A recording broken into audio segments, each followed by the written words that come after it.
Putra yang terjadi dalam kehidupan katanya. Nyai long kritik pribadi lo. Long ada nama pribadi. Siapa saya sebenarnya? Muslimkah saya ataupun bukan?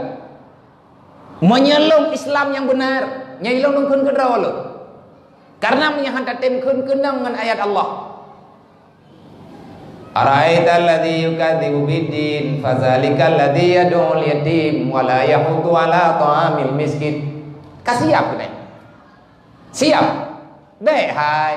Baik rong takun siap, baik han siap.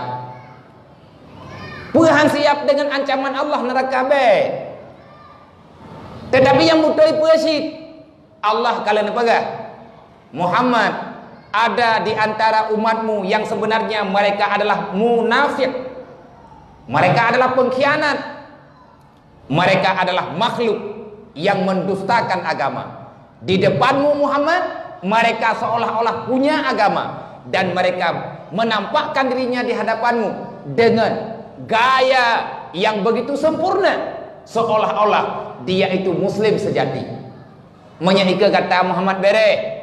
Tetapi yang tu rilon pegah oleh Allah. Allah Nabi teh bek pincang agama di dalam. Musuh luar kamu lai cek. Wate Nabi nemu perang, nebela, nepegat perjuangan untuk Islam. Maka musuh kamu lai sempit.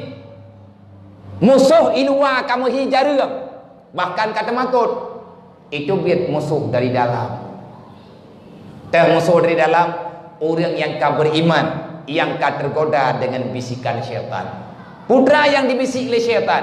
Tamu doa be'roh kudayung. Inna syaitana ya'idukumul fakhra wal fahsya. Iblis tabe-tabe isah ba'ate urang.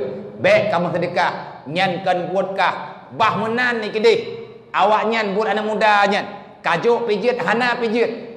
Tamita pengkan untuk bagi-bagi. Puan tak fikir kerana yatim temai tanya puan hana urang lain, kerana pemerintah. Hai, anak yatim hana getitip bak pemerintah li Allah. Getitip bak urang Islam. Berangkat hawa mantang Islam.